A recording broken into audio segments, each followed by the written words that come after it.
우리 카톡으로 미리 공지를 드리긴 했습니다만 예배 시간에 마스크를 착용하셔도 됩니다.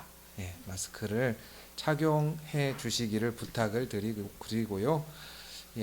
그러면 저는 왜 안 썼냐? 저는 혹여나 마스크를 못 갖고 오셔서 당황스러워 하시는 분의 편에 서고자 마스크를 안 쓴 것이고요. 저도 마스크를 쓰고 다닙니다. 지금 전례 없는 굉장히 힘든 상황이 시작되었죠. 얼마 전에 또 메르스 같은 사태가 있었고요. 이런 일들이 계속 벌어지고 있습니다. 그러면 이 일에 대해서 왜 그런 일이 있는가? 같이 아마 다들 궁금해 하셨을 줄 압니다. 또 이 와중에 이 상황을 이용하는 사람도 있고, 또 이 와중에 두려워서 집에 있는 분들도 계시고, 이렇게 이 큰 유행, 질병의 유행이라는 것은 세기 말적 현상이라서 사람들에게 굉장히 그동안 해보지 못했던 생각을 하게 만들죠. 그런 역할이 있어요. 근데 그렇기 때문에 오히려 성경이나 혹은 여러 가지 종교적인 생각들이 막 뻗어나가는데, 이때에 과연 어떻게 우리는 바라봐야 되는가 한번 생각을 해보고자 합니다. 우선 옛날에는 이런 병이 없었냐? 있었죠. 사실 근데 많지는 않았습니다. 근데 한번 일어나면 옛날엔 속수무책이었죠. 남아메리카에 있는 원주민들의 95%가 죽었습니다. 아니 어떻게 큰 대륙 안에 95%가 죽게 되느냐? 사실은 유럽에 있는 사람들이 그 몸속에 천연두라는 균을 가지고 남미로 건너갔을 때, 남미에 있는 사람들은 전혀 그것에 항체가 없었기 때문에 사실 속수무책으로 당할 수밖에 없었습니다. 지금 천연두는 인류가 정복한 첫 번째 질병이라고 합니다. 이렇게 옛날에도 큰 인구가 한꺼번에 죽게 되는 상황들이 일어났을 때 교회는 그럼 뭐라고 했을까요? 지금하고 비슷해요. 이게 하나님의 심판이다. 혹은 믿음이 없어서 그렇다. 이런 얘기가 난무했고요. 또 이 상황을 어떻게 해야 될 것인가 고민하는 사람도 굉장히 많았습니다. 그래서 제가 기왕 저희들 이렇게 된 김에 우리 잘됐다 싶어서 어려운 일을 바라보는 시각들을 지금 몇 주에 걸쳐서 같이 나누고자 합니다. 지난주에 나눴던 건 뭐냐면, 눈이 안 보이는 사람 이야기를 나누면서 원인이 누구냐 찾지 마시고 지금 우리가 어떻게 할까, 그게 사실은 성경적인 것이다 라는 것을 같이 나눴고요. 오늘은 이 민수기에 나오는 말씀, 아마 많은 분들이 생소해 하셨을 수도 있는데 이 말씀을 같이 나누고자 이렇게 이 말씀을 읽게 되었습니다. 사실 이 말씀은 굉장히 무서운 말씀처럼 들립니다.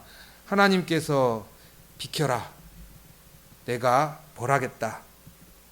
근데 이 일이 어떻게 생겨난 거냐면, 이스라엘 백성들이 광야에 갔다가 그 광야에서 모세와 아론을 원망하다가 결국에는 그 중에 고라, 다단, 아비람이라는 사람들이 있어요. 레위 지파 사람들인데, 이 사람들이 모세와 아론에게 나는 도저히 너희들의 지시를 따르지 못하겠다 그러고는 반란을 일으킵니다.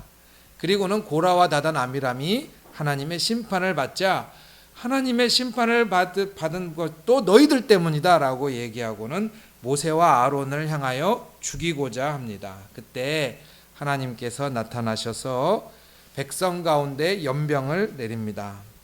성경에서는 질병이 하나님의 심판 도구로 사용된 예가 있습니다. 분명히 있어요. 그렇기 때문에 사실은 교회 중에서도 하나님의 심판이다, 성경에 그런 얘기가 있다라고 하는 이야기를 하는 교회들이 있긴 있죠. 그런데 과연 그러면 성경에서는 이 질병, 특히 전염병은 어떤 방식으로 내리는가, 여러 가지가 있는데 성경 이렇게 찾아보시면 제일 먼저 나오는 장면은, 일단은 이스라엘 백성들을 노예로 계속 붙잡고자 있었던 애굽의 바로 왕한테 전염병을 내리는 장면도 나옵니다. 그때도 하나님이 모세를 통하여 전염병을 내리죠. 또 다윗이 백성들에게 세금을 거두려고 인구조사를 할 때 또 하나님께서 선지자를 보내서 다윗에게 전염병의 질병을 그 벌로 내립니다. 민수기 16장 여기도 마찬가지입니다. 근데 성경에서 왜 그러면 하나님이 질병으로 심판하시는가? 그리고 왜 이런 것들이 이렇게 많이 등장하는가? 차이가 있습니다. 지금 나오는 이야기들하고 차이가 있어요. 지금 나오는 이렇게 신문이나 혹은 여러 가지 주변에 떠도는 이야기 중에 하나는 뭐냐면 하나님이 하나님 말을 안 들었기 때문에 내가 저들을 죽여버리겠다라고 하고 이렇게 달려드셔서 하나님이 그들을 죽이시는 장면처럼 이렇게 그려지고 있습니다. 그런데 성경에서 질병은요, 그 질병을 겪은 사람들이 도저히 어떻게 할 수 없는 상황을 닥치지 않습니까? 우리도 마찬가지죠. 지금 이 코로나 바이러스에 전혀 백신이 없기 때문에, 그리고 공기 중에 감염되기 때문에 어떻게 할 수도 없고, 또 누가 이 바이러스를 갖고 있는지도 알 수도 없는 상황에서 사실은 뭘 생각해야 되냐? 두 가지 생각이 있는 것이죠. 우리가 얼마나 약하고 무능한지를 깨닫게 되는 것과, 둘째로 하나님이 얼마나 크신 분임을 깨닫게 되는가. 성경에서는 사실은 그게 초점입니다. 그래서 다윗에게 질병을 내리실 때도, 또 출애굽기에 바로를 벌하실 때도 병 이야기가 나오지만, 이것은 어디까지나 하나님이 미워하셔서 너 죽어 그러고는 죽이려는 게 아니라 사람들을 회개시키기 위해서 하나님께서 그런 도구를 사용하십니다. 또 그럼 질병으로 죽는 사람이 없냐? 아까 우리가 읽었죠? 여기 보시면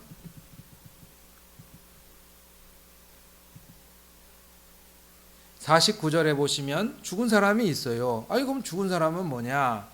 성경에서 나오는 이 질병으로 죽은 사람들이 있죠. 그때에도 분명히 하나님께서 가르쳐 주시는 것은 이런 것이 잘못되었다라고 직접적으로 가르쳐 주십니다. 직접적으로.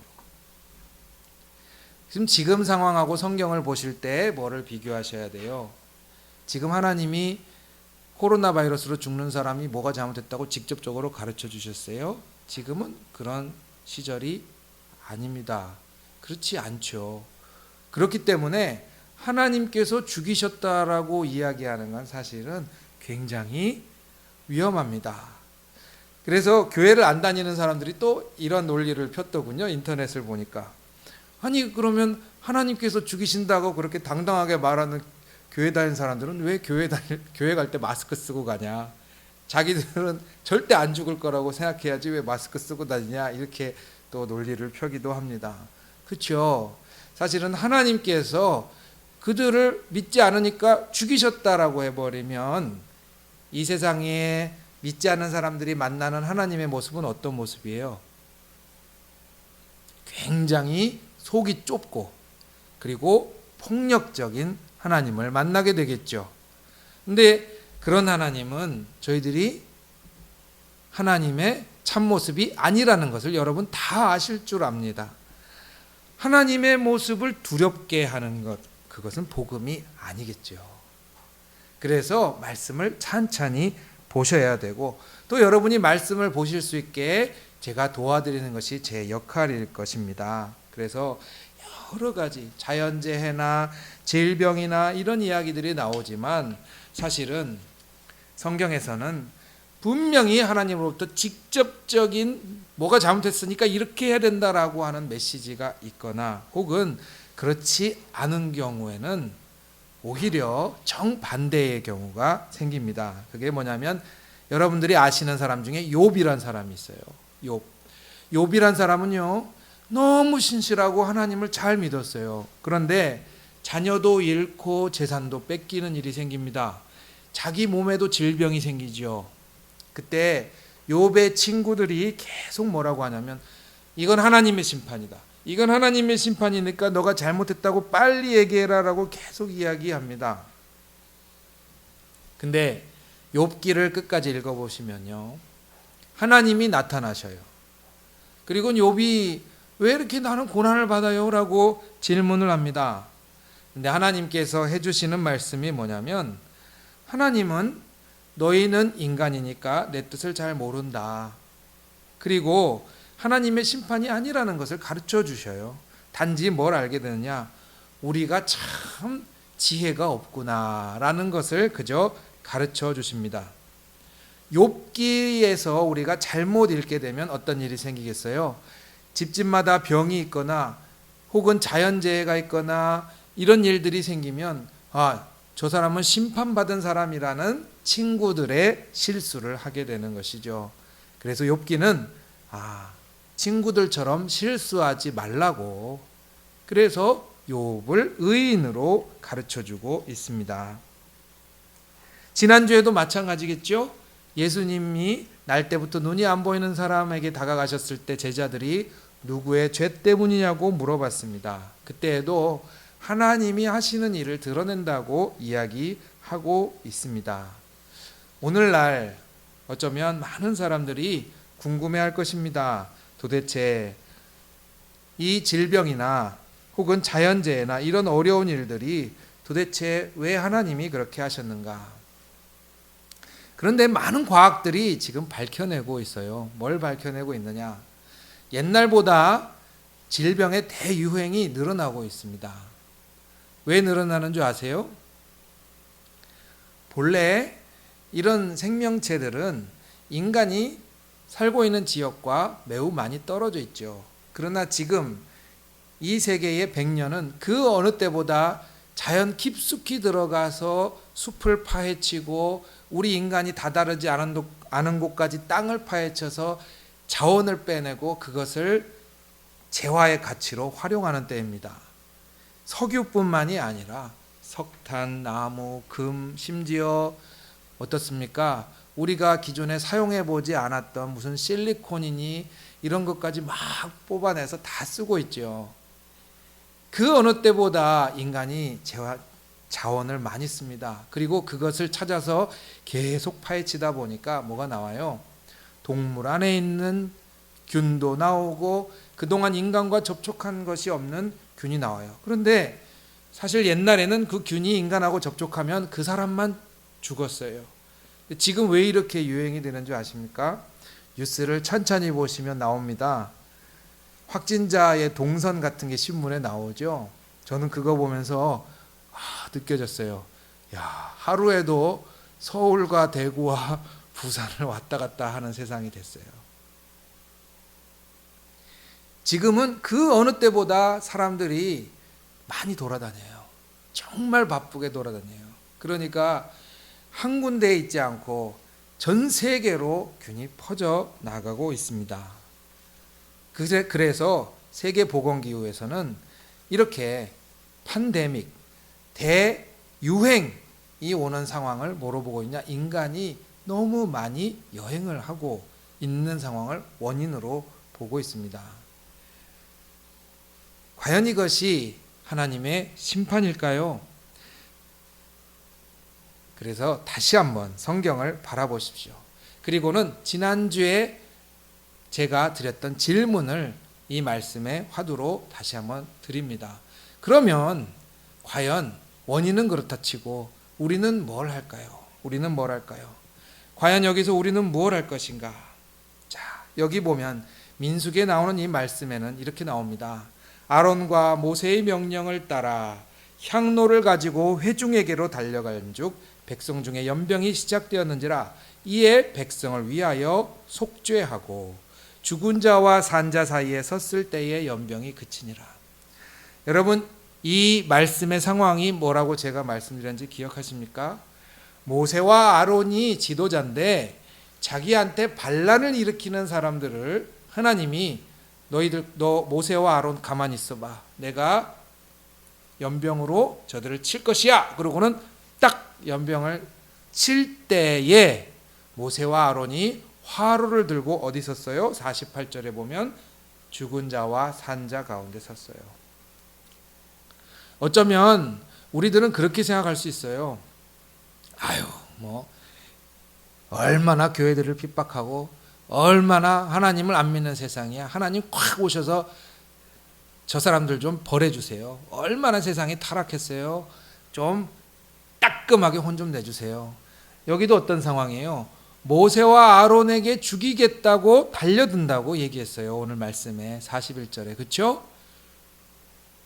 그래서 모세와 아론이 아이고 잘됐다. 하나님 저 사람들 좀 병으로 한번 벌해주세요. 이렇게 생각하는 게 요즘 사람들 정상적인 생각일 수 있어요. 그러나 성경은 뭐라고 말하고 있습니까? 모세와 아론이 향로를 들고 하나님께서 사람들을 죽이시는 그 자리에 가운데 섰다 그랬어요. 이유는 뭐예요? 47절에 마지막에 보시면 속죄를 위해서입니다. 속죄. 하나님 이 사람들을 용서해 주세요 라고 그 자리에 서는 겁니다. 그래서 죽은 자와 산 자 사이에 섰더니 그 병이 그쳤다고 되어 있습니다. 어떻습니까? 우리는 무엇을 할 수 있을까요? 성경은 구약에서는 이렇게 가르쳐 줍니다. 나를 원망하는 사람들, 어쩌면 이렇게 타락해가는 세상들, 어쩌면 너무나 사람들이 메말라 버리고 살기 힘든 이 세상에서 우리 믿는 사람들이, 성경을 아는 사람들이 해야 될 일은 하나님 용서해 주세요.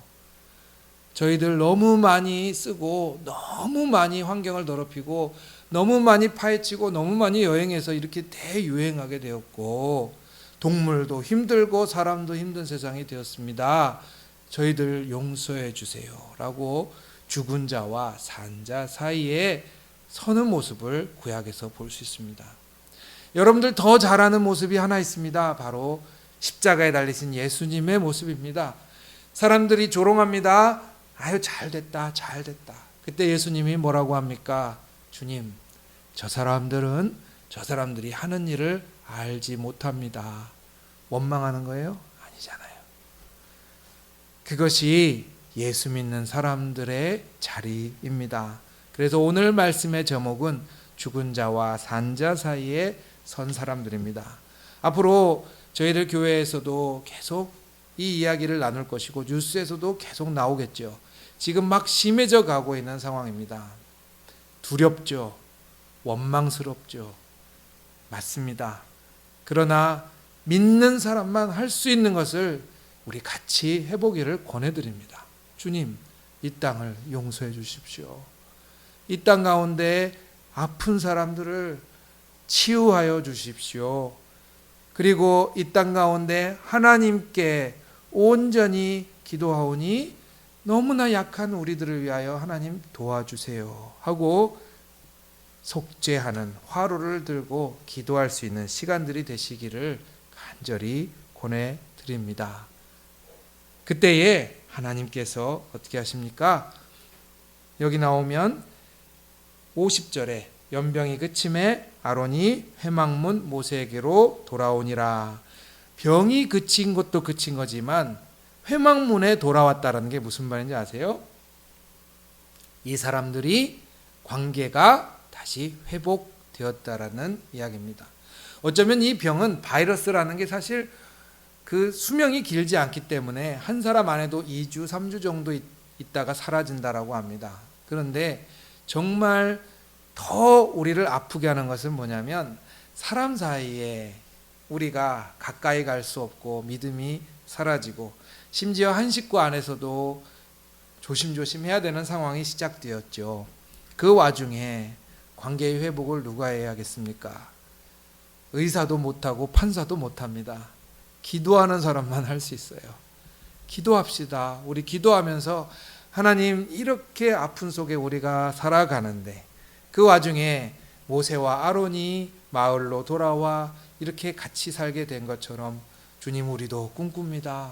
우리가 지금 너무 아파하지만 다 치유되고 가족들이 다 이렇게 회복되고 하나님과 그리고 우리 이웃들과 알콩달콩 즐겁게 다시 악수하고 끌어안고 잘 지냈어요 하고 인사할 수 있는 그날을 주님 주시옵소서 하고 같이 기도할 수 있는 치유의 대사들이 되시기를 축원합니다. 기도하겠습니다.